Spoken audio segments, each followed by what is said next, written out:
आज हम लोग फिजिक्स के मिसलिनियस क्वेश्चन करेंगे, ठीक है। पहला क्वेश्चन है विद्युत आवेश का एसआई मात्रक क्या होता है? कूलम होता है। अच्छा, यहां पर बताओगे मूल राशियां किसे कहते हैं? मूल राशियां। और मूल राशियां कितने प्रकार की होती हैं? तो याद रखोगे मूल मात्रकों को व्यक्त करने के लिए जिन राशियों का प्रयोग किया जाता है उन्हें हम क्या कहते हैं? मूल राशियां कहते हैं।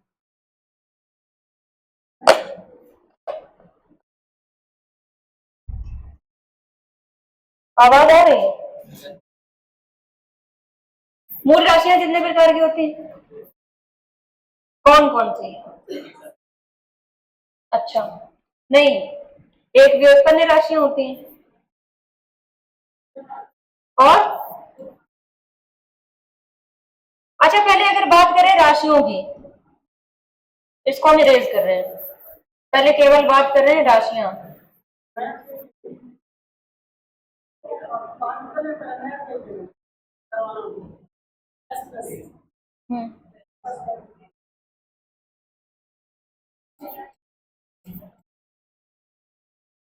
राशियां कितने प्रकार की होती? कौन कौन सी? नहीं, विमा के आधार पर नहीं पूछ रहे हैं। एक होती है मूल राशियां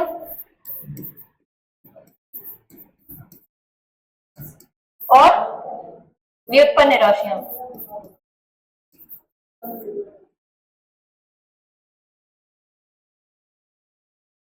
मूल राशियां कितनी होती है? Very important question. कितनी होती है? 7 होती है। कौन कौन सी? ताप हो गया, द्रव्यमान हो गया, लंबाई, समय,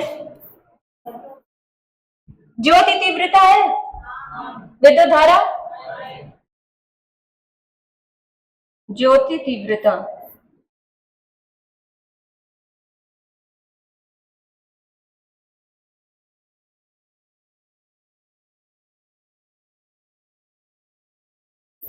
विद्युत धारा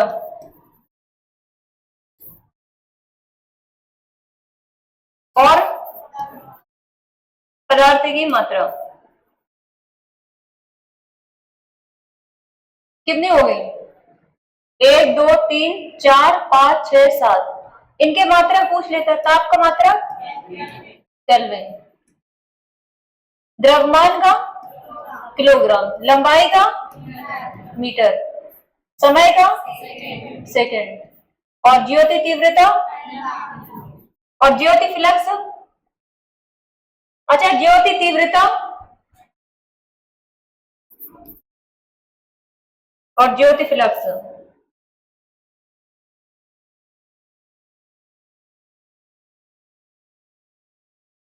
ज्योति फ्लक्स,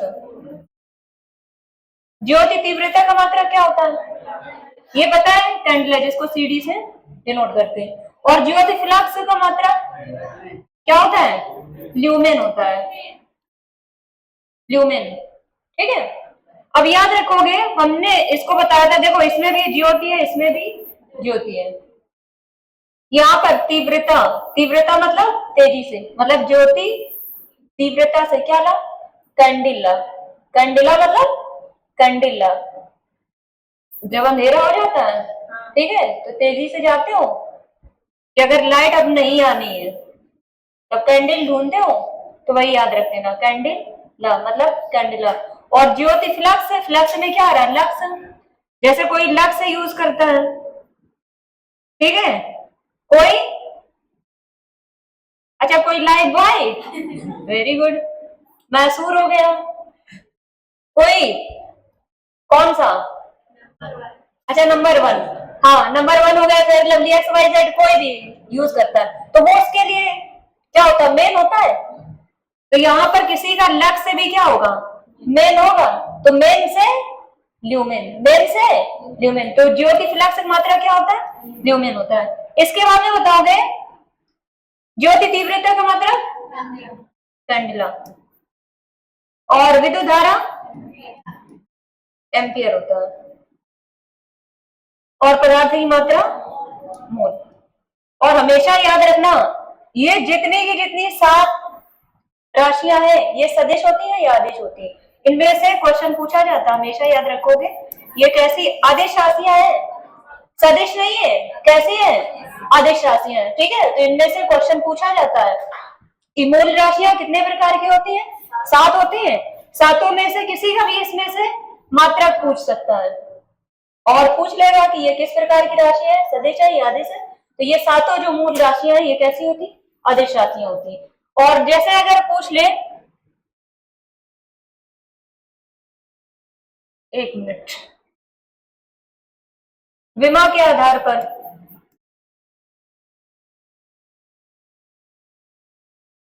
विमा के आधार पर राशियों के प्रकार तब बताओगे कितनी होती है, 2, सदिश और आदिश। इसको बोलते हैं वेक्टर, वेक्टर क्वांटिटी, और इसको बोलते हैं स्केलर, ठीक है। सदिश राशियां किसे कहते हैं,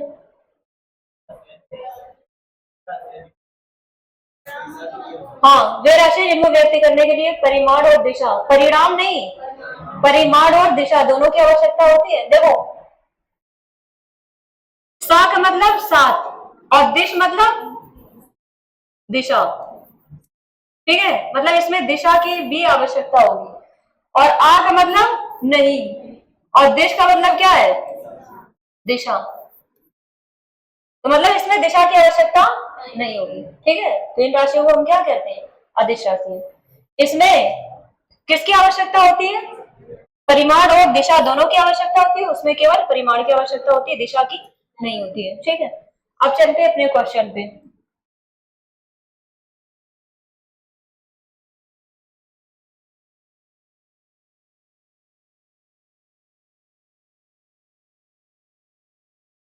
तो यहाँ पर था विद्युत आवेश का मात्रा क्या होता है, कूलम होता है। वोल्ट किसका होता है, विभव को भी बताया था, विभवांतर, ठीक है, इसका मात्रा क्या होता है, वोल्ट होता है। केल्विन किसका होता है, अभी भी बताया है ताप का। किलोग्राम किसका होता है, ठीक है, मास मतलब द्रव्यमान का। और अनौपचारिक रूप से खगोलीय दूरी को व्यक्त करने के लिए लंबाई की कौन सी इकाई का प्रयोग किया जाता है, पार्सेक है या प्रकाश वर्ष है, इसका देखो एक खगोलीय मात्रक भी होता है जिसको हम क्या बोलते हैं, एयू, इसको बोलते हैं एस्ट्रोनॉमिकल यूनिट बोलते हैं। और ये जो दूरी होती है ये सूर्य और पृथ्वी के बीच की दूरी होती है, सूर्य और पृथ्वी के बीच की दूरी जो होती है वो खगोलीय दूरी कहलाती है। अब देखो जैसे पार्सेक, दूरी का अगर सबसे बड़ा मात्रक पूछ लेगा तो क्या होता है, पार्सेक होता है। और प्रकाश वर्ष क्या है, ये भी दूरी का मात्रक है। और प्रकाश वर्ष कहते हैं किसे,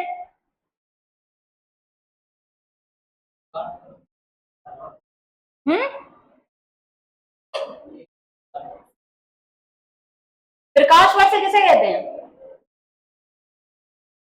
प्रकाश द्वारा एक वर्ष में चली गई दूरी को ही क्या कहते हैं, प्रकाश वर्ष कहते हैं। यहाँ पर पूछा था अनौपचारिक रूप से खगोलीय दूरी को व्यक्त करने के लिए लंबाई की कौन सी इकाई का प्रयोग करेंगे, तो आंसर क्या होगा, पार्सेक। और अगर पूछ लेगा कि दूरी को नापने का सबसे बड़ा मात्रक क्या होता है, तभी का आंसर क्या होगा, पार्सेक होगा। इसके बाद में दिया निम्न में से कौन सी एक वेक्टर मात्रा, वेक्टर का मतलब क्या है, सदिश, ठीक है। तो इसमें बताओगे कौन सी सदिश राशि है, समय, तापमान, अभी हमने बताया अदिश राशियां हैं, और दूरी भी क्या है, अदिश है।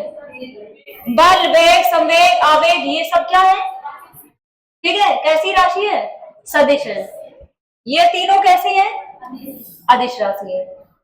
इसके बाद में बताओगे बल की एसआई यूनिट क्या होती है, बल की न्यूटन, केल्विन किसका, ताप का, पास्कल किसका, दाब का, और वोल्ट अभी बता ही चुके हैं, ठीक है।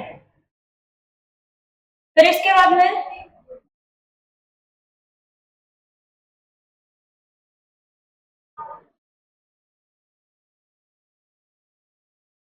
इसमें बताओगे मास प्रति यूनिट वॉल्यूम क्या है।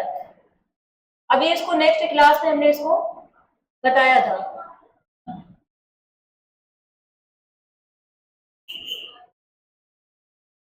मास प्रति यूनिट वॉल्यूम, मास का मतलब क्या होता है, द्रव्यमान, द्रव्यमान बटे वॉल्यूम का मतलब क्या होता है, आयतन होता है, और यही क्या कहलाता है, हमने बताया था एकाओं के आयतन में उपस्थित द्रव्यमान को ये क्या कहते हैं, घनत्व बताया ना, ठीक है।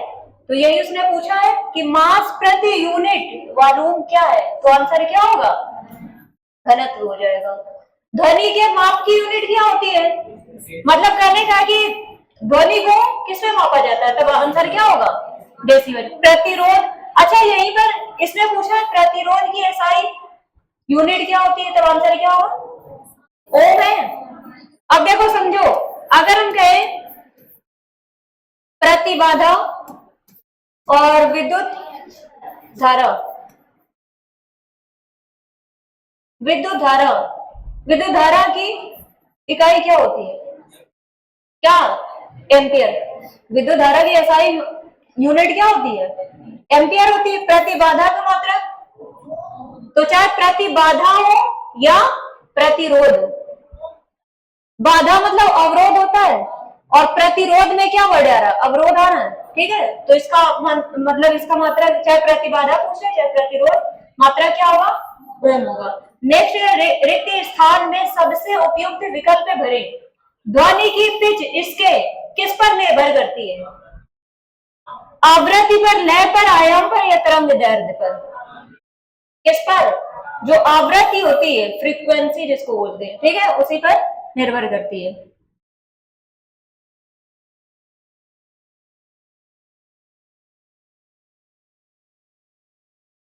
अब इसके बाद बताओगे एक हॉर्स पावर कितने वाट की होता है,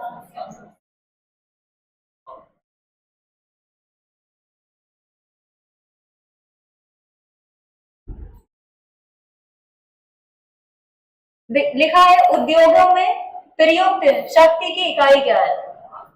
वैसे हम लोग पढ़ते हैं शक्ति की मात्रा क्या होता है, वाट होता है, लेकिन यहाँ पर उसने पूछा है उद्योग में, इंडस्ट्री में, तब हॉर्स पावर होगा, क्या होगा, हॉर्स पावर, तब वाट नहीं होगा, ठीक है, क्या होगा, हॉर्स पावर। अगर पूछ लेगा एक हॉर्स पावर में कितने वाट होते हैं, 740 वाट होते हैं। नेक्स्ट क्वेश्चन है, निम्न में से कौन सी भौतिक राशि कार्य की दर कहलाती है। देखो कार्य करने की दर क्या कहलाती है, तब आंसर क्या होगा, कार्य करने की दर अगर होगा तो शक्ति है। कार्य करने की अगर यहां पर क्षमता वर्ड देगा, ठीक है, तब आंसर क्या होगा, ऊर्जा। तो कार्य करने की दर क्या कहलाती है, शक्ति। कार्य करने की क्षमता क्या होगी, ऊर्जा। ऐसे याद रख लेना कि अगर तुम्हारे अंदर ऊर्जा नहीं होगी तो तुम्हारी किसी भी काम को करने की क्षमता ही खत्म हो जाएगी, कैपेसिटी ही है, ठीक है। तो क्षमता मतलब क्या है, ऊर्जा, और दर मतलब क्या है, हाँ, शक्ति हो जाएगी। नेक्स्ट,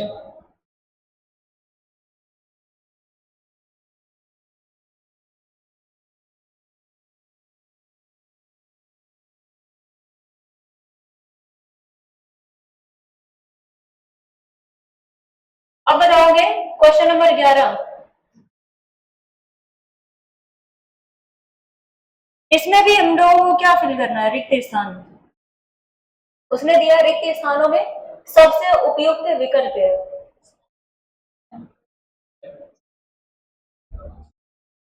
आर बराबर क्या होता है, वी अपान आई होता है।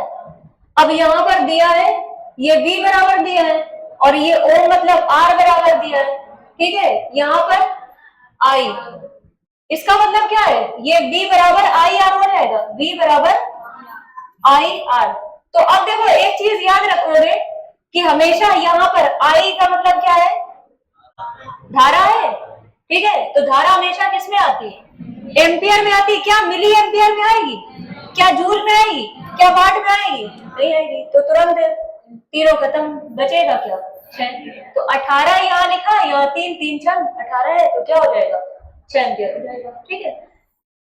इसके बाद में दिया है 1 वाट, 1 अर्घ प्रति सेकेंड के बराबर होता है, किसके बराबर होता है, 1 वाट।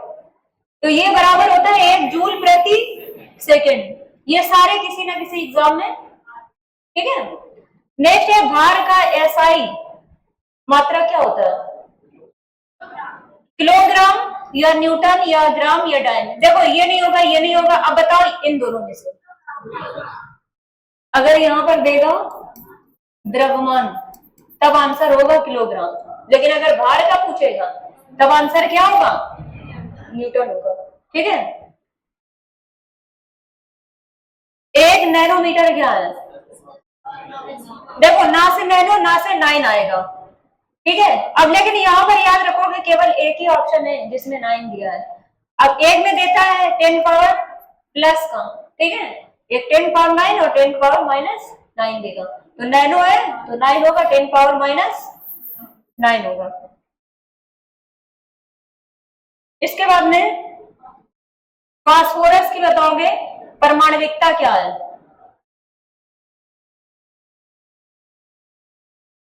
फास्फोरस की परमाणविकता उस दिन हमने बताया था। फास्फोरस को किस तरीके से डिनोट करते हैं, P4 से डिनोट करते हैं। ठीक है। तो इसकी जो परमाणविकता हो जाएगी क्या हो जाएगी, 4 परमाणु हो जाएगी। विद्युत प्रवाह, विद्युत प्रवाह का मतलब क्या है, विद्युत धारा, आवेश नहीं है। प्रवाह का मतलब क्या है, धारा। तो विद्युत धारा की अंतरराष्ट्रीय मानक इकाई क्या है, एम्पियर हो जाएगी। नेक्स्ट हो शक्ति की इकाई को क्या कहते हैं, वाट। ऐसे भी याद रख सकते हो कि अगर तुम्हारे पास शक्ति मतलब पावर है तो तुम किसी की भी वाट लगा सकते हो। ठीक है। तो शक्ति की मात्रा वाट, लेकिन अगर इंडस्ट्री के पर्पज से पूछेगा तब आंसर क्या होगा, वाट से पावर हो जाएगा। नेक्स्ट है निम्न में से किस इकाई या ऊर्जा की इकाई के समान है, किसकी इकाई जो है ऊर्जा की इकाई के समान। देखो ऊर्जा को भी जूल या कैलोरी में मापा जाता है, और यहाँ पर कार्य को भी, कार्य का मात्रा क्या होता है, जूल होता है। तो आंसर क्या हो जाएगा, कार्य हो जाएगा। नेक्स्ट है शक्ति का सूत्र क्या होता है, गति बटे समय होगा, या विस्थापन बटे समय, या संवेग बटे समय, या कार्य बटे समय। कार्य करने की दर, दर का मतलब क्या है, समय। ठीक है। तो यहां पर क्या हो जाएगा, कार्य बटे। नेक्स्ट, अच्छा कार्य करने की दर क्या है और कार्य करने की क्षमता क्या है। कार्य करने की दर क्या है, शक्ति है। कार्य करने की क्षमता ऊर्जा है।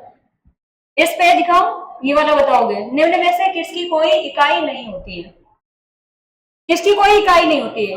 घनत्व भी हम लोगों ने पढ़ा है, विस्थापन का भी होता है, दाब का भी होता है, किसका नहीं होता, सापेक्षिक घनत्व का नहीं होता है।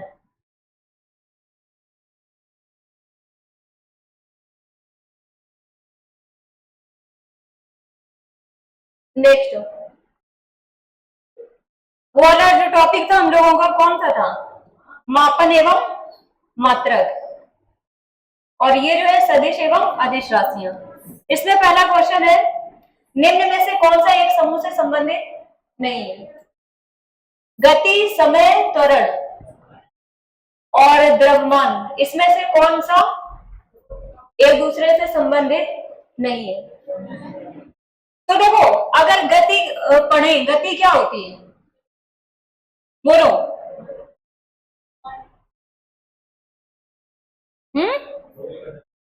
दूरी बटे समय। हाँ, और समय का जो समय समय होता है। त्वरण क्या होता है, बोलो। अच्छा याद है, देखो ऐसा करो, इनकी परिभाषा लिख लो, जो जो इंपॉर्टेंट फैक्ट आए वो लिख लेना। और यहीं पर हम अभी न्यूटन के गति के जो समीकरण है, ठीक है, वो भी यहीं पर लिखा दे रहे हैं। पहला समीकरण अच्छा क्या होता है न्यूटन की गति का? चलो अच्छा, अगर अभी से बता देंगे फिर क्वेश्चन जो आएंगे बीच में, पहले यही केवल लिखा दे रहे, हेडिंग डालो गति।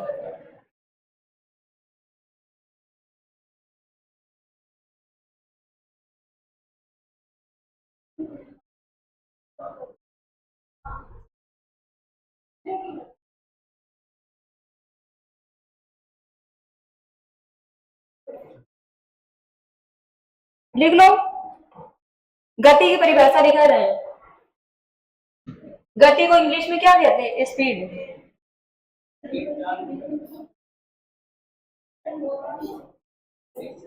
हाँ, स्पीड चाल है, गति मोशन, मोशन मीन से क्या होती है? गति होती है। लिख लो इसकी परिभाषा, किसी वस्तु द्वारा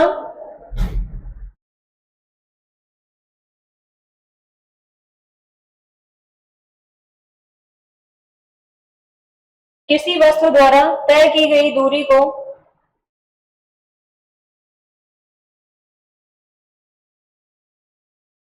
किसी वस्तु द्वारा तय की गई दूरी को समय की अवधि से विभाजित करने पर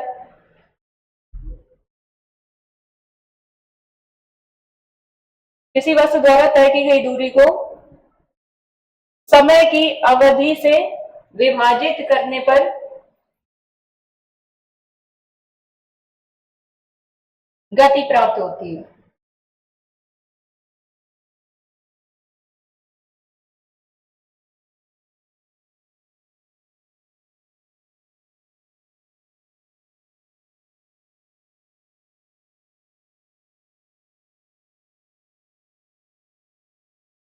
या हम क्या कह सकते हैं अथवा करके कि किसी वस्तु की स्थिति में समय के साथ जो परिवर्तन होता है, ठीक है, उसी को ही हम क्या कहते हैं? गति कहते हैं। अथवा करके ये वाली ज्यादा बेस्ट रहेगी, किसी वस्तु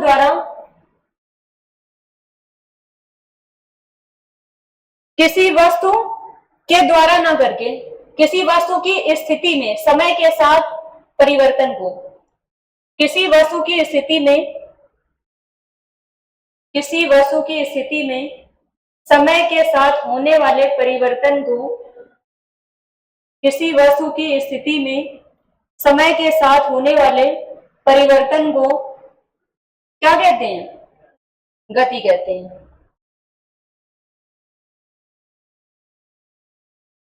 इसके बाद में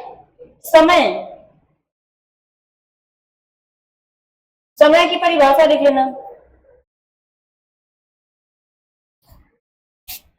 देखो यहां से समझ लो, यहां पर गति में समय वर्ड का यूज होता है।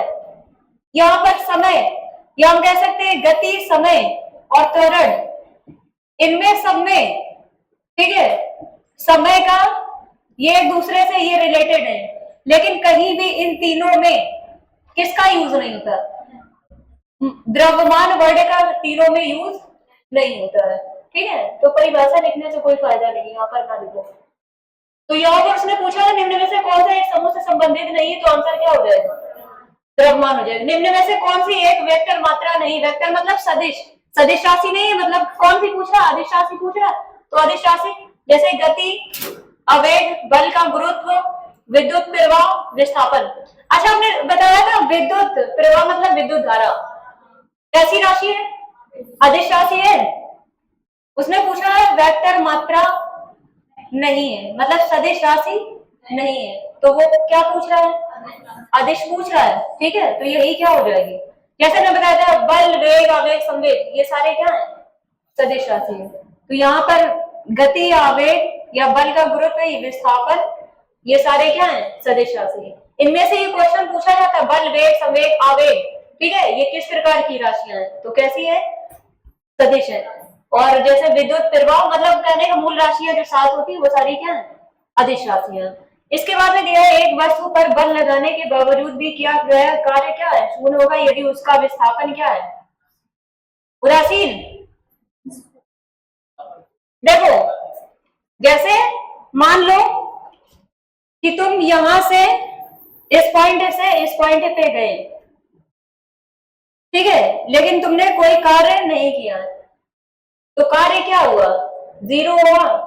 या अगर मान लो कि कोई व्यक्ति है, सारा दिन क्या है, धूप में खड़ा है, ठीक है, उसने कोई कार्य नहीं किया है, कार्य क्या है, जीरो है, तो यहाँ पर विस्थापन भी क्या हो जाएगा, शून्य हो जाएगा। ठीक है, उदासीन नहीं होगा, क्या होगा कि एक वस्तु पर बल लगाने के बावजूद भी किया गया कार्य शून्य होगा यदि उसका विस्थापन क्या है, अगर विस्थापन शून्य है तो कार्य भी क्या होगा, शून्य हो जाएगा। ठीक है, ये चीज याद रखोगे। नेक्स्ट,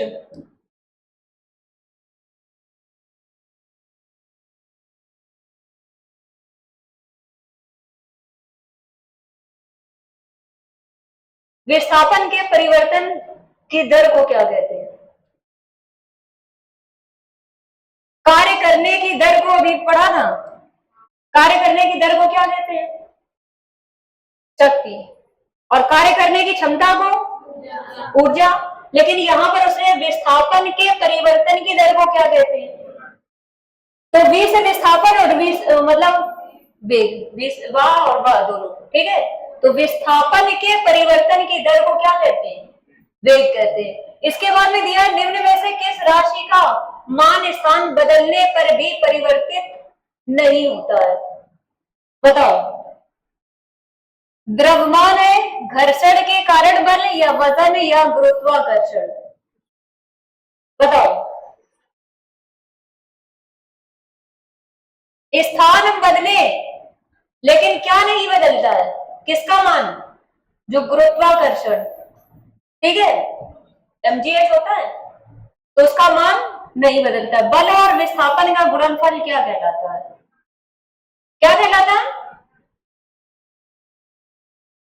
बल और विस्थापन का जो गुणनफल होगा वही क्या कहलाएगा। ठीक है, भार तो होगा नहीं, कार्य नहीं होगा ना, समय समय p बराबर होता है mv होता है। ठीक है, तो यहाँ पर क्या कहलाता है, बल और विस्थापन का गुणनफल त्वरण होगा, लेकिन विस्थापन के परिवर्तन की दर जो होती है वो क्या कहलाती है, वेग कहलाता है। त्वरण ऋणात्मक होने पर किसी पिंड का वेग कैसा होगा, बताओ। अगर त्वरण क्या है, ऋणात्मक है, तो किसी पिंड का वेग कैसा होगा, नियत रहेगा, बढ़ेगा या घटेगा, या शून्य होगा, नियत रहेगा, नियत नहीं रहेगा। ठीक है, और ऋणात्मक है तो बढ़ने के कोई चांस नहीं है, ये वाला मतलब बढ़ेगा तो नहीं। अब बताओ घटेगा या शून्य होगा, कैसा होगा, अगर त्वरण का मान कैसा है, ऋणात्मक है, तो किसी पिंड का वेग कैसा होगा, शून्य होगा। नेक्स्ट,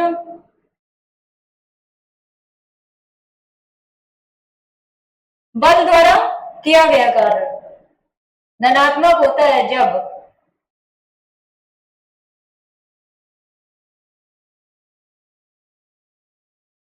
हाँ, अब बताओ इसका, बल द्वारा किया गया कार्य धनात्मक होता है जब विस्थापन बल के लंबवत होता है या आरोपित बल के कोई विस्थापन नहीं होता है, तो ये नहीं होगा, विस्थापन बल की विपरीत दिशा में होता है या विस्थापन बल की दिशा में होता है, बताओ। क्या लंबवत होता है, लंबवत नहीं होता है। अब हमने दो आंसर कैंसिल कर दिया 50-50 वाला, बताओ। विस्थापन हमेशा बल के क्या होता है, विपरीत लगता है, लंबवत नहीं लगता है, कैसे, विपरीत दिशा में, बल की दिशा में नहीं लगता है, विस्थापन बल की दिशा में नहीं, हमेशा किस दिशा में, विपरीत दिशा में। ठीक है, पृथ्वी का द्रव्यमान लगभग होता है, बताओ, इंपॉर्टेंट क्वेश्चन। हाँ, 6 × 10⁻, कद सब में वही है, कद ये तो सब में सेम है, कौन सा होगा, हाँ, 6 × 10⁻24 kg होता है। ठीक है, इंपॉर्टेंट है, ये नोट कर लेना जिसको ना पता हो, ये पूछा गया पृथ्वी का द्रव्यमान कितना होता है, 6 × 10⁻24 kg।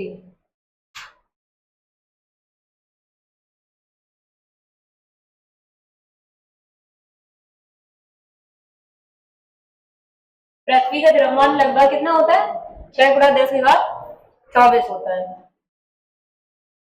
इसके बाद में दिया वेग और समय का गुणनफल क्या कहलाता है, क्या कहलाता है, संवेग। देखो, वेग और समय का गुणनफल। वेग मतलब वेलोसिटी, ठीक है, और समय v इंटू टी। देखो p बराबर क्या होता है, mv होता है, और v बराबर क्या होता है, हाँ, v बराबर क्या होता है, a upon p upon m। अच्छा, फार्मूले से बन जाएगा p अपान m। और अगर बात करें दूरी तो कहते ये तो सभी जानते हैं, विस्थापन क्या होता है, हाँ चाल, कहते चाल बराबर दूरी बटे समय, हाँ कहते ये तो जानते हैं, और दूरी बराबर समय इंटू चाल हो जाता है। तो लेकिन ये विस्थापन जो होगा ये क्या होता है, अभी हमने क्या पढ़ा था, विस्थापन के परिवर्तन दर को ही क्या कहते हैं, वेग कहते हैं। अभी भी पढ़ा था, विस्थापन के परिवर्तन दर को वेग कहते हैं।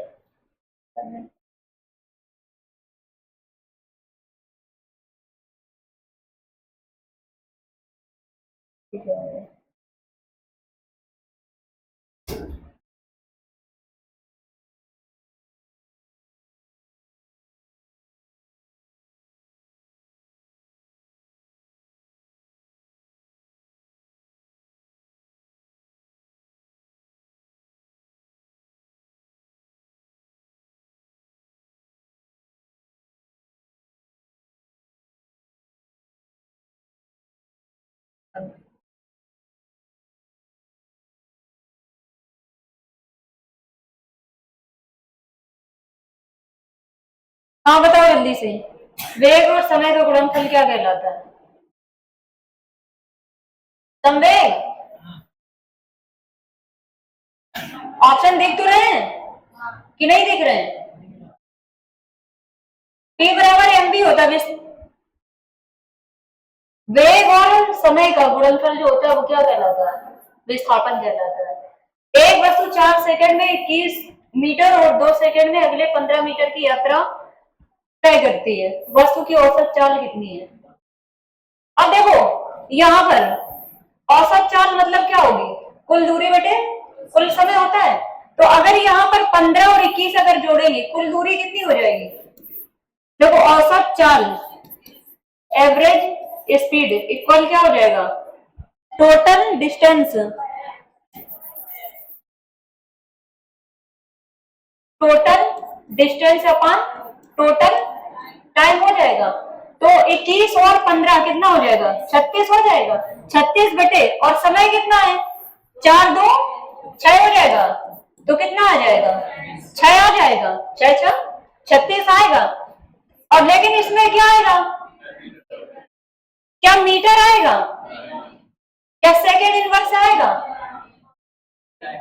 अब यहां पर दिया है माइनस में आएगा, ठीक है, क्योंकि यहाँ पर ये दूरी है, दूरी का मतलब क्या होता है मीटर, और टाइम का मतलब क्या होता है सेकेंड होता है, क्या होता है सेकेंड होता है, तो मीटर प्रति सेकेंड होता है, या हम इसी को ही मीटर इनवर्स मीटर और सेकेंड इनवर्स लिख सकते हैं, ठीक है। तो ये वाला हो जाएगा। नेक्स्ट बी तो बताया है, यही तो होगा, क्या दिखाई नहीं दे रहा यहाँ पर से, उसमें पीडीएफ ग्रुप में डलवा देंगे, ठीक है। यहाँ पर ये माइनस नहीं लगा है, इसमें माइनस लगा हुआ है, ठीक है, यही बी वाला होगा। स्वतंत्र रूप से गिरने वाली वस्तु, गति का एक उदाहरण बताओ, किस गति का उदाहरण है, समान रूप से त्वरित गति है या वृत्तीय गति है, या गैर समान रूप से त्वरित गति या सरल रेखी। देखो सरल रेखी जो एक सीधी रेखा में जो गति होती है उसे हम क्या कहते हैं, सरल रेखी गति कहते हैं, और वृत्तीय गति जो वृत्त में होती है, ठीक है। और ये गैर समान रूप से, तो क्या ये स्वतंत्र रूप से गिरने वाली वस्तु क्या बिल्कुल एक सीधी रेखा में गिरेगी, तो सरल रेखा में सरल रेखी गति नहीं हो सकती, यहाँ पर वृत्त में नहीं गिरेगी कि घूमती घूमती केवल आए, ऐसा भी नहीं हो सकता है, तो ये भी नहीं होगा। अब बताओ मैं समान रूप से त्वरित गति या गैर समान रूप से त्वरित गति, तो समान रूप से क्या होगी, त्वरित गति होगी। ठीक है, इसका आंसर क्या होगा? समान रूप से त्वरित गति होगी। नेक्स्ट,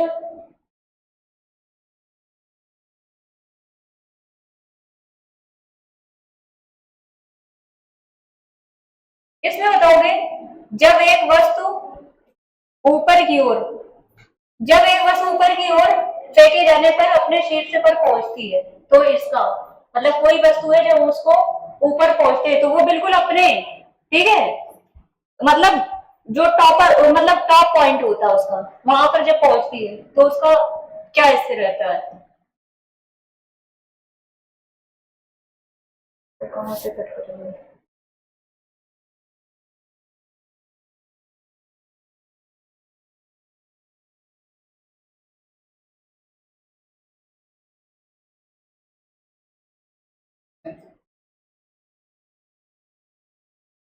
फिर से करें।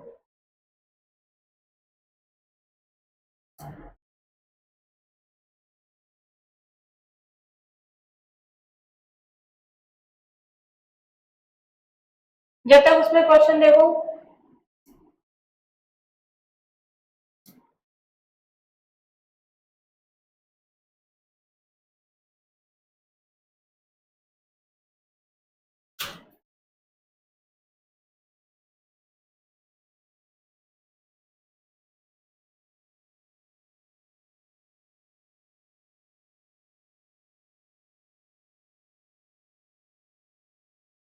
जब एक वस्तु ऊपर की ओर फेंके जाने पर अपने शीर्ष पर पहुंचती तो इसका क्या होता है? बताओ। वेग शून्य होता है और इसका त्वरण शून्य होता है, या वेग शून्य होता है और इसका त्वरण लगभग 10 मीटर प्रति सेकेंड स्क्वायर होता है, या वेग 10 मीटर प्रति सेकेंड होता है और इसका त्वरण लगभग 10 मीटर प्रति सेकेंड स्क्वायर होता है, या वेग 10 मीटर प्रति सेकेंड होता है और इसका त्वरण शून्य होता है? बताओगे क्या होता है? जब कोई वस्तु, ठीक है, ऊपर पहुंचती है और कहां पर जाती है, मतलब अपने शीर्ष पर, किसी वस्तु को जब ऊपर फेंकते हैं, ठीक है, तो क्या होता है? तो याद रखोगे इसका वेग क्या होता है? शून्य होता है और इसका त्वरण लगभग 10 मीटर प्रति सेकेंड स्क्वायर होता है। नेक्स्ट, फ्रेम के संदर्भ में जो समय का फंक्शन है एक वस्तु की स्थिति में परिवर्तन की दर क्या है, उसे क्या कहा जाता है? वस्तु की स्थिति में परिवर्तन की दर ही क्या कहलाती है? क्या वेक्टर मतलब सदिश कहलाएगी? यांत्रिकी नहीं होगी, परिमाण नहीं होगा, क्या कहलाएगा? वेग। नेक्स्ट है, यहाँ की गति के बारे में निम्नलिखित कथनों में से कौन सा सत्य है? एक ग्रह की कक्षा दो केंद्र बिंदु में से एक में सूर्य के साथ अंडाकार है, या एक ग्रह की कक्षा केंद्र में सूर्य के साथ गोलाकार है, या एक ग्रह की कक्षा दो केंद्र बिंदु में से एक में किसी अन्य ग्रह के साथ अंडाकार है, या एक ग्रह की कक्षा केंद्र में किसी अन्य ग्रह के साथ गोलाकार है? तो पहले तो बताओगे कि कैसी है, गोलाकार है या अंडाकार है? अंडाकार है, तो जहां जहां गोलाकार आ रहा है, इसमें आ रहा है गोलाकार, इसमें भी गोलाकार आ रहा है, तो ये नहीं हो सकता। अब बताओगे ए होगा या सी होगा? बताओ। केपलर के ग्रहों संबंधी नियम पढ़े हैं, उसमें क्या बताया गया है कि एक ग्रह की कक्षा दो केंद्र बिंदु में से एक में सूर्य के साथ कैसा अंडाकार पद बनाती है, तो इसका आंसर क्या हो जाएगा? अच्छा, केपलर ने ग्रह संबंधी कितने नियम दिए थे? जैसे न्यूटन ने कितने ग्रहों के, मतलब न्यूटन ने कितने नियम दिए थे? तीन दिए थे। ऐसा ही केपलर ने कितने दिए थे? वो केपलर के नियम जो है वो ग्रहों से संबंधित है, ठीक है, तो याद रखोगे वो भी तीन ही के। यहाँ पर इसका आंसर क्या हो जाएगा? ए हो जाएगा।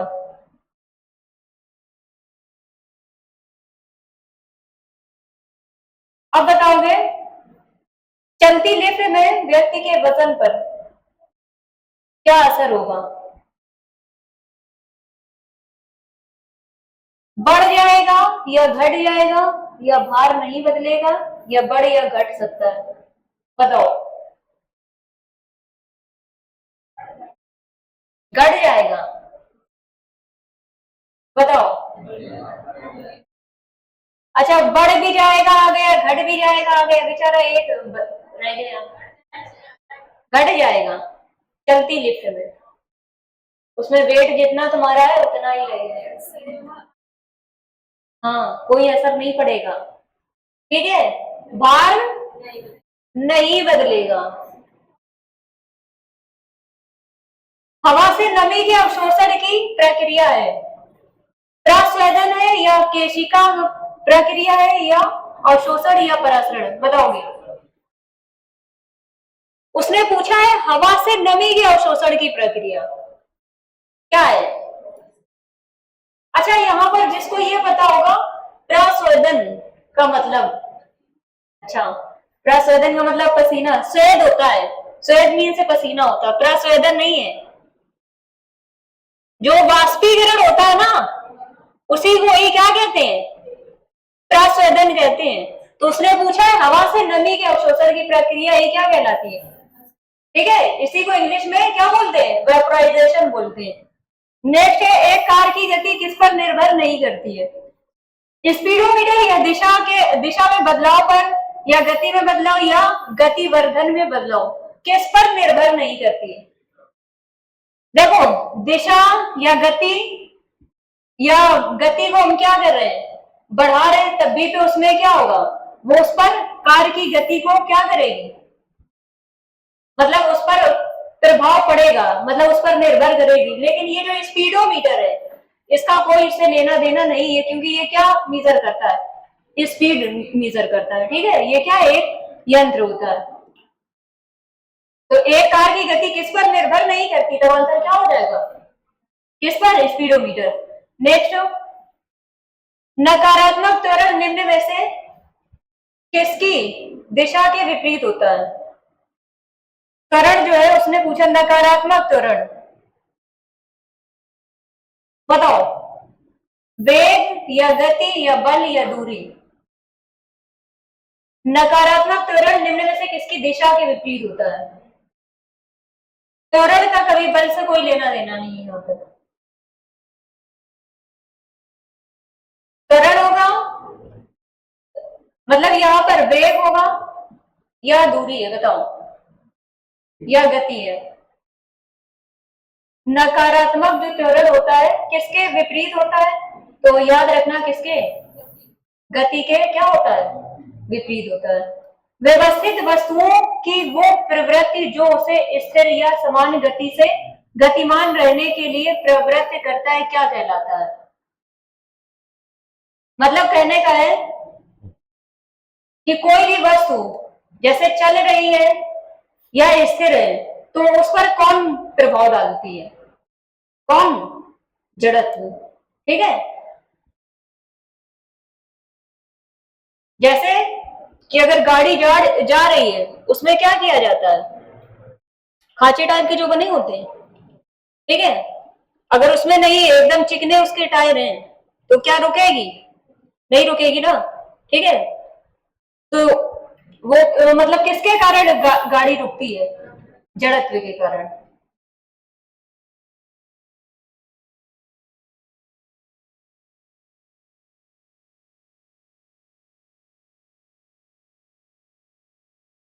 हाँ, ये वाला इंपॉर्टेंट है, इसको नोट कर लेना उसमें। पहला क्वेश्चन हमारा है, गति की परिभाषा हमें न्यूटन के किस नियम से प्राप्त होती है।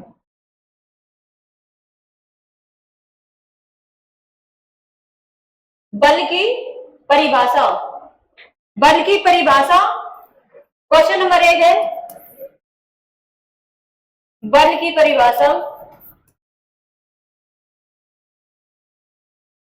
न्यूटन के किस नियम से प्राप्त होती है।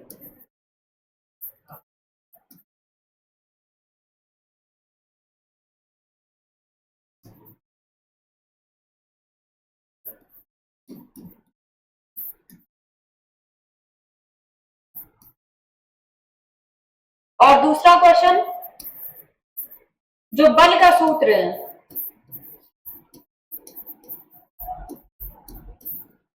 F बराबर ma होता है, वो किस नियम से प्राप्त हुआ है।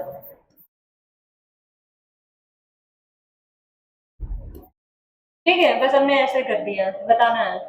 तो बल की परिभाषा जो है न्यूटन के गति के पहले नियम से। किस नियम से? जो फर्स्ट लॉ है।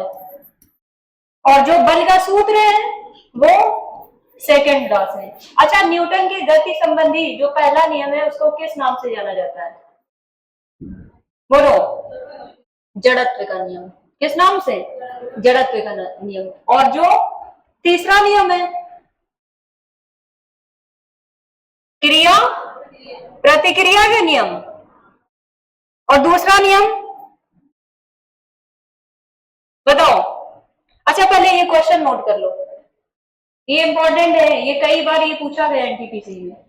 बल की परिभाषा न्यूटन के किस नियम से प्राप्त होती है? तो पहले नियम से। बल का सूत्र दूसरे नियम से। और न्यूटन ने गति संबंधी कितने नियम दिए थे? तो आंसर क्या होगा? 3।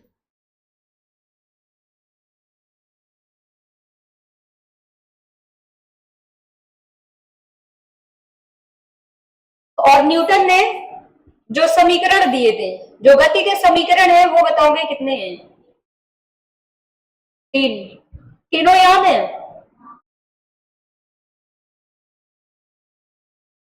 ये नोट कर लिया? करो जल्दी से।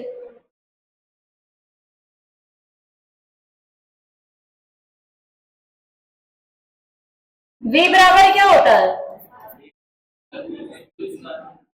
हाँ, v बराबर u प्लस, ये कौन सा समीकरण है? ठीक है, ये कौन सा समीकरण है? ये फर्स्ट है। और दूसरा जो है ये होता है एस बराबर UT plus half eighty square.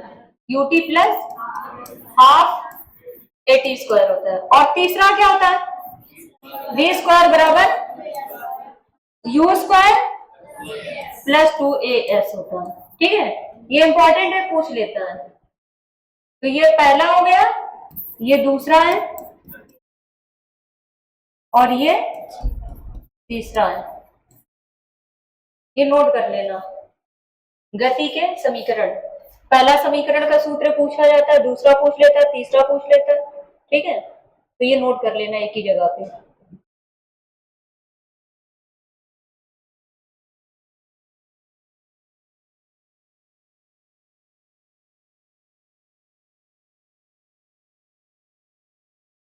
चलो हम साइड में हो जा रहे हैं।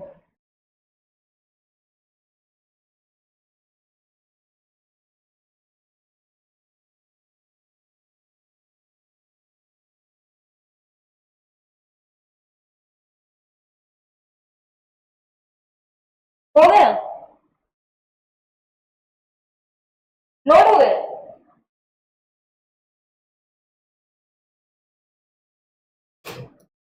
पहला समीकरण क्या है?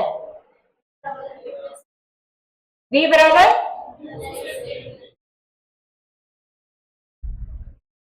और दूसरा s बराबर, हाँ, UT plus half eighty square. तीसरा क्या है? v स्क्वायर बराबर यू स्क्वायर प्लस 2as। ठीक है,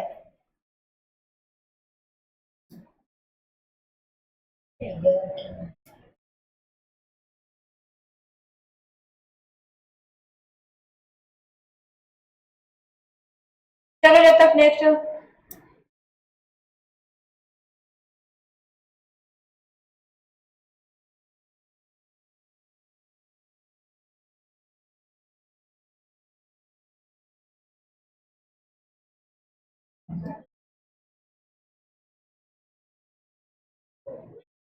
ये हो गया।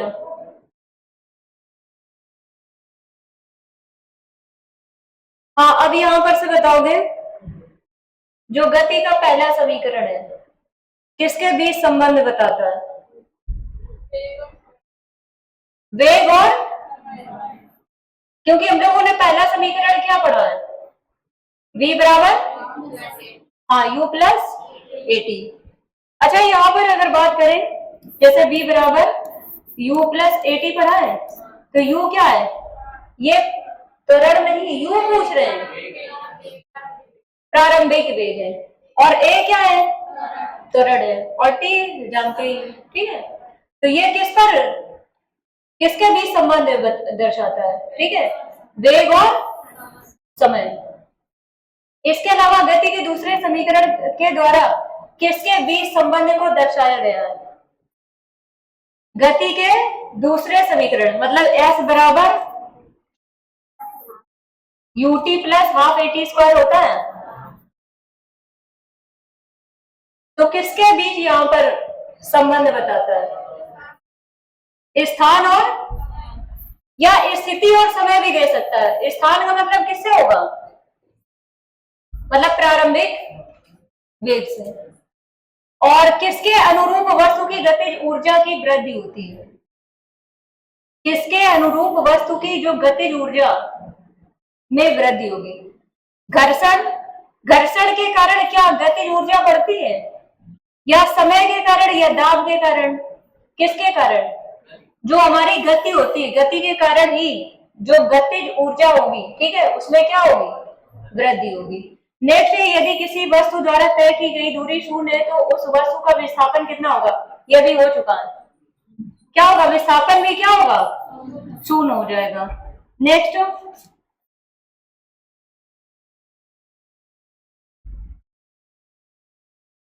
बताओगे किसी स्थिर वस्तु के स्थिर रहने या गतिशील वस्तु के उसी गति में गतिशील रहने की जो प्रक्रिया है क्या कहलाती है, वेग है, बल है, संवेग है, या जड़त्व है, क्या है, क्या कहलाती है, जड़त्व। देखो न्यूटन की गति का पहला नियम क्या कहता है, जड़त्व का नियम कहलाता है, लेकिन उसकी परिभाषा क्या है, हाँ, यदि कोई वस्तु किस अवस्था में, गति अवस्था में, तो वह गति अवस्था में रहेगी जब तक कि उसमें कोई बाह्य बल न लगाए रहे, और कोई वस्तु के विरामावस्था में है तो विरामावस्था में रहेगी जब तक कि उस पर कोई बाह्य बल न लगाए जाए, ठीक है। तो यहाँ पर दिया किसी स्थिर वस्तु के स्थिर रहने या गतिशील वस्तु के उसी गति से गतिशील रहने की प्रक्रिया क्या कहलाती है, तो जड़त्व कहलाती है। वेग में परिवर्तन की दर को क्या कहते हैं, क्या कहते हैं, त्वरण कहते हैं।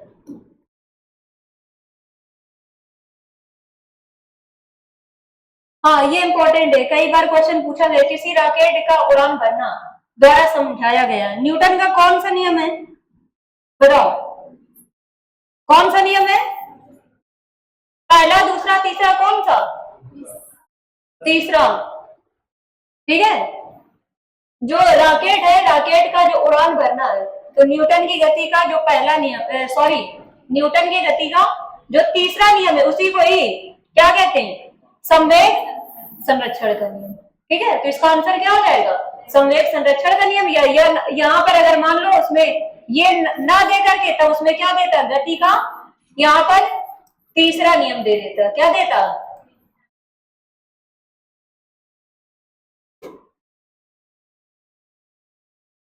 अब बताओगे कारों के ब्रेकिंग पैड जो होते हैं, कारों के ब्रेकिंग पैड में के गुण का उपयोग किया जाता है, बताओ, वजन, आवेग, बल, तनाव की क्रिया, या घर्षण का सकारात्मक प्रभाव, घर्षण का शून्य प्रभाव, या घर्षण का नकारात्मक प्रभाव, बताओ। क्या वजन, आवेग, बल, तनाव की क्रिया होती है उसमें, मेन उसमें क्या होता है, घर्षण होता है। तो अब घर्षण में कौन सा होगा, घर्षण का सकारात्मक प्रभाव होगा या शून्य होगा, अगर शून्य होगा तो फिर वो, ठीक है, अगर शून्य है तो ना ही वो रुक सकती है और ना ही, ठीक है, ना ही हम उसको क्या गति प्रदान कर सकते हैं, तो ये भी नहीं होगा। अब बताओगे घर्षण का सकारात्मक प्रभाव या नकारात्मक, नकारात्मक का मतलब भी क्या है, एक तरीके से शून्य, ठीक है। तो क्या हो जाएगा, इसका घर्षण का सकारात्मक प्रभाव होता है। नेक्स्ट है, दो सतहों के बीच सतह की अनियमितताओं के परिणाम स्वरूप होता है, क्या होता है, क्या होता है, बल होता है, या आवेग, या बल, आघूर्ण, या तनाव, क्या होता है, घर्षण होता है। नेक्स्ट है,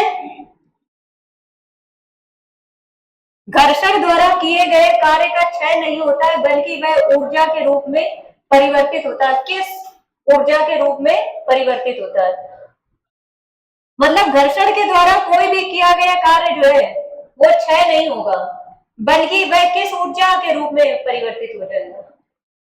बोलो, इसमें दिया रासायनिक, क्या उसमें रासायनिक ऊर्जा होगी इसमें से? अच्छा, इसमें बताओगे कौन से तुरंत कैंसिल हो जाएंगे? क्या उसमें नाभिकीय ऊर्जा होगी? और क्या उसमें घर्षण होगा? वो पूछ रहा है घर्षण द्वारा कार्य किया गया कार्य, ठीक है, तो क्या घर्षण होगा? नहीं होगा। अब बताओ रासायनिक या तापीय, ठीक है, तो क्या होगा? तापीय ऊर्जा में परिवर्तित हो जाता है।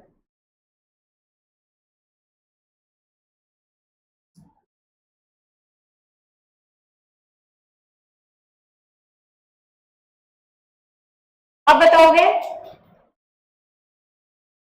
घर्षण बल कार्य करता है, ये हो चुका है? नहीं हुआ अभी, हो चुका है, हाँ।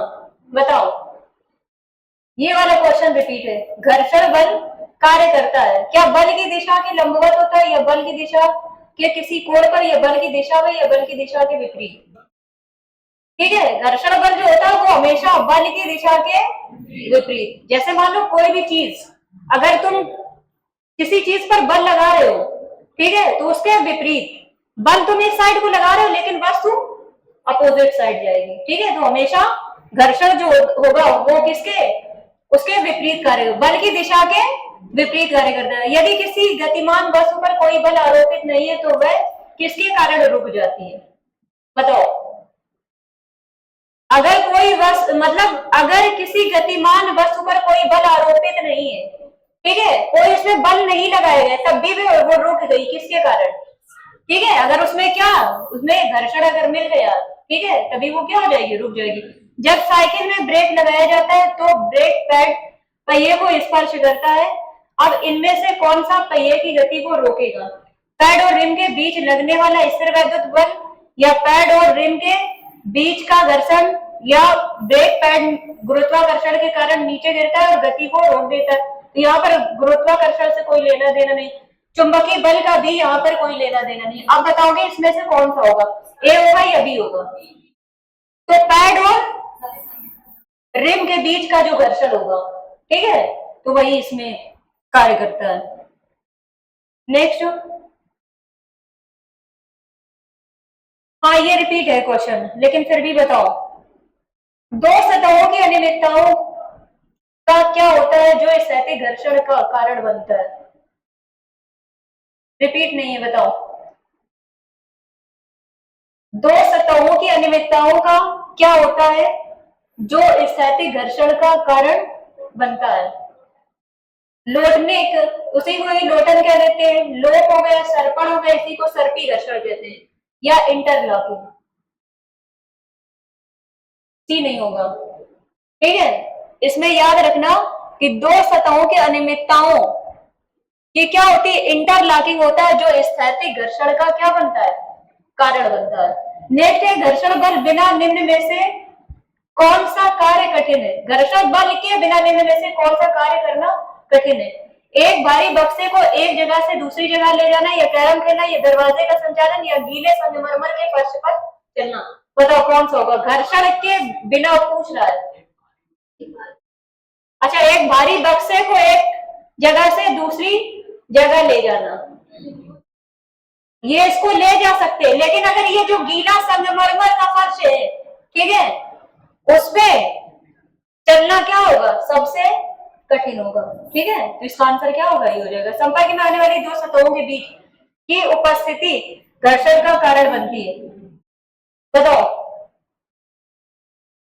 संपर्क में आने वाली दो सतहों के बीच, ठीक है, अभी भी ये कितने कई इसमें क्वेश्चन में आया, ठीक है, अनियमितताओं की उपस्थिति के कारण, ठीक है, संपर्क में आने वाली दो सतहों के बीच अनियमितताओं की उपस्थिति क्या बनती है, घर्षण का कारण बनती है। नेक्स्ट, जब हम एक हथौड़े की मदद से मांसपेशी बल लगाते हैं तो कौन से अन्य बल भी कील को दीवार में ठोकने में योगदान करते हैं? बताओ,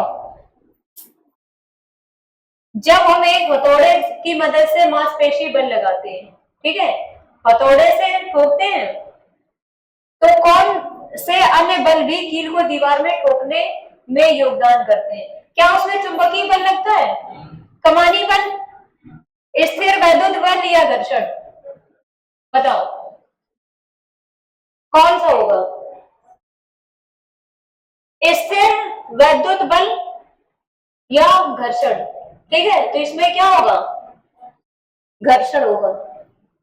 कि जब हम हथौड़े की मदद से मांसपेशी बल लगाते हैं, ठीक है, तो उसमें क्या है? घर्षण उसमें लगता है, तो जिसकी वजह से जो दीवार में कील हम ठोकते हैं तो वो क्या हो जाती है? ठुक जाती है। नेक्स्ट है स्क्रू बॉल और बेयरिंग और जूते के जो तले में घर्षण का क्या प्रभाव होता है? इन पर घर्षण का कोई प्रभाव नहीं होता है, या घर्षण इन सभी की रक्षा करता है, या घर्षण उन सभी क्षतियों से बचाता है जो अन्य बलों के कारण इनमें उत्पन्न हो सकती है, या घर्षण इन सामग्रियों को घिसता है और उन्हें क्षति पहुंचाता है? बताओ क्या होगा? सी। अच्छा, जो सबसे बड़ा देखा,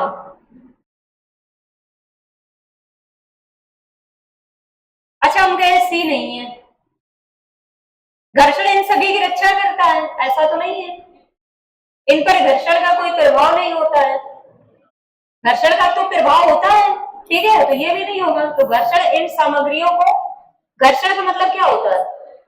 रगड़ना या घिसने से होता है, तो घिसता है और उन्हें क्या करता है? क्षति पहुंचाता है। जैसे टायर होते हैं, टायर में घर्षण के कारण ही कुछ समय के बाद में देखा होगा एकदम वो कैसे हो जाते हैं? चिकने हो जाते हैं, ठीक है, तो वो उसका मतलब क्या है? घर्षण ने सामग्रियों को क्या कर दिया है? घिस दिया है और उन्हें क्या कर दिया है? क्षति पहुंचा दी है।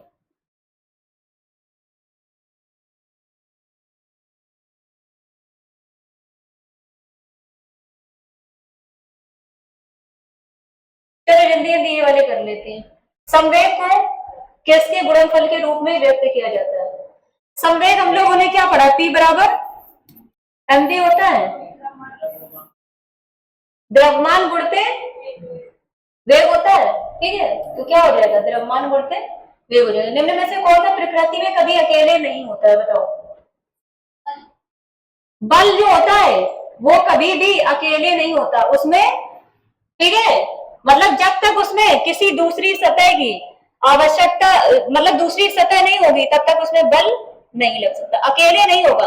मान लो अगर तुम यहाँ पर खड़े हो तो यहाँ पर अगर ये फर्श है तभी वहां पर बल लग रहा है, अगर नहीं होगी दूसरी सतह तो हम ऐसे ही टंगे रहेंगे, ठीक है, उसमें कोई बल नहीं लगेगा, तो ये कभी भी अकेला नहीं होता है। नेक्स्ट बताओगे तो आंसर क्या हो जाएगा? बल हो जाएगा। निम्न में से कौन से वैज्ञानिक ने दो आवेशित कणों के बीच आकर्षण प्रतिकर्षण के बल को नियंत्रित करने वाला नियम दिया है? बताओ। हाँ, हम लोग उस दिन पढ़े थे कूलॉम का नियम, ठीक है, तो ये हो जाएगा। आर्किमिडीज का जो है वो किससे रिलेटेड है? तैरने वाली चीजों से रिलेटेड है। यांत्रिक ऊर्जा गतिज ऊर्जा और का संयोजन है, किसका? क्या परमाणु ऊर्जा का है? उसमें ऊर्जा का है? बताओ। स्थितिज या रासायनिक ऊर्जा किसका है? तो यांत्रिक ऊर्जा गतिज और स्थितिज ऊर्जा का क्या होता है? संयोजन होता है। न्यूटन द्वारा गणित की निम्न शाखाओं में से किसका आविष्कार किया गया? तर्क है या ज्यामिति या गणना या बीजगणित? ठीक है, ये आरआरबी एलपी और टेक्नीशियन स्टेज फर्स्ट में पूछा गया। बताओ कौन सा होगा?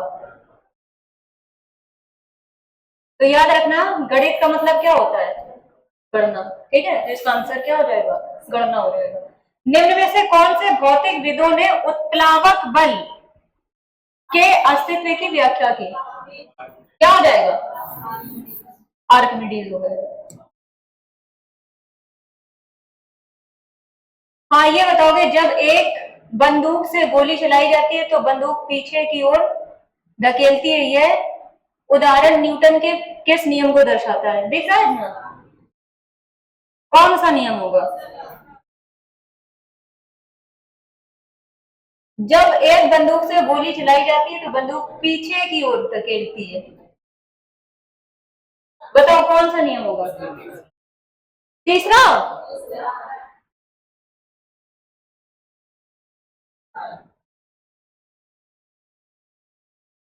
अच्छा, हमने बताया था कि जैसे क्या होता है कि अगर बस खड़ी है, कोई गाड़ी खड़ी है और अचानक से, ठीक है, वो चल लेती है, तो वो किस साइड को गिरेगा,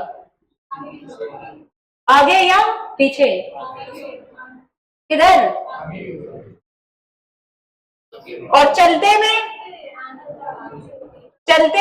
कैसे, आगे, ठीक है, और रुके में, ठीक है, जैसे इसने स्टार्ट की तुम एकदम से पीछे जाते हो। हाँ, लेकिन इसका आंसर क्या होगा? अच्छा, कुछ लोग कह रहे हैं दूसरा, कुछ कह रहे हैं तीसरा, कौन सा होगा? तीसरा नियम। और यही संवेग संरक्षण का नियम, या इसी को ही हम क्या कहते हैं? क्रिया प्रतिक्रिया का नियम। किसी वस्तु के ऊंचाई से गिरने पर इसकी स्थितिज ऊर्जा और गतिज ऊर्जा का क्या होता है? मतलब कोई वस्तु ऊंचाई से अगर हम गिरा रहे हैं तो स्थितिज ऊर्जा और गतिज ऊर्जा क्या होगी? तो अगर कोई वस्तु अगर गिर रही है तो गतिज ऊर्जा बताओगे, बढ़ेगी या घटेगी? बताओ, घटेगी। हमेशा याद रखना, कोई वस्तु अगर गिराई जा रही है तो गतिज ऊर्जा क्या होगी? बढ़ेगी। तो याद रखना, जहां जहां इसमें गतिज ऊर्जा में कोई परिवर्तन नहीं है तो हो नहीं सकता। घटने का जहां, वो भी कैंसिल हो जाएगा, ठीक है, गतिज ऊर्जा कम होती है तो क्या हो जाएगा? इसकी स्थितिज ऊर्जा जो होगी वो कम होती है, जबकि गतिज ऊर्जा क्या हो जाती है? बढ़ जाती है। यांत्रिक ऊर्जा किनका योग है? अभी भी करवाया है। यांत्रिक ऊर्जा किनका योग है? तो गतिज और स्थितिज ऊर्जा का।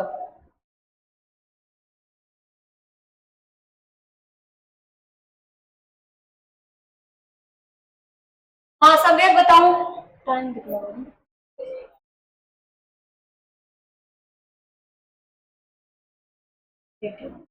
हाँ, बताओ जल्दी से। संवेग P बराबर mv होता है। कौन सा ऑप्शन?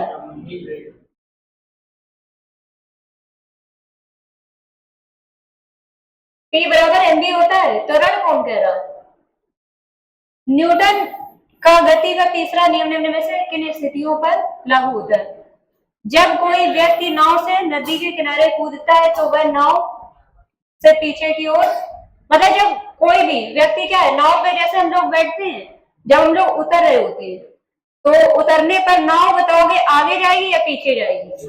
पीछे जाती है। इसमें कौन सा गति का तीसरा लगता है? मतलब एक्शन का रिएक्शन, क्रिया का प्रतिक्रिया, कि जैसे ही तुम वहां से हटे, ठीक है, तो उसने भी, नाव ने भी अपना क्या किया?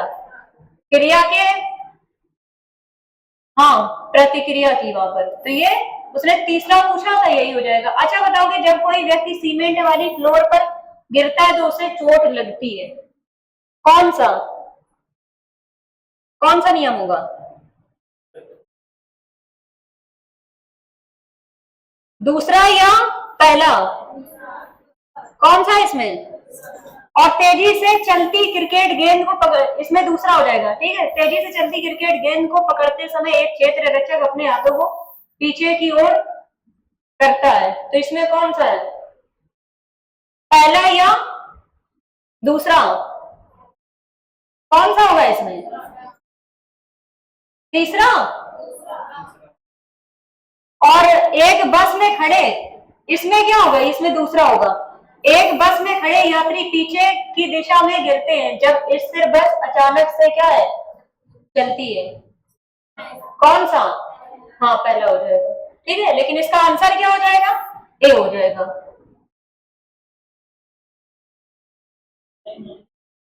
किसी वस्तु का जड़त्व मापने की इकाई निम्न में से क्या है? बताओ, जड़त्व मापने की इकाई क्या है?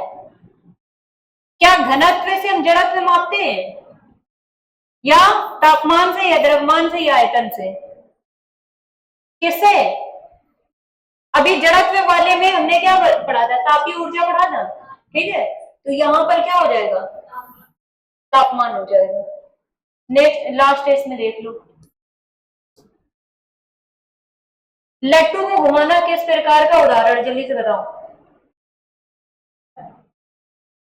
लट्टू को घुमाना, अपकेंद्री,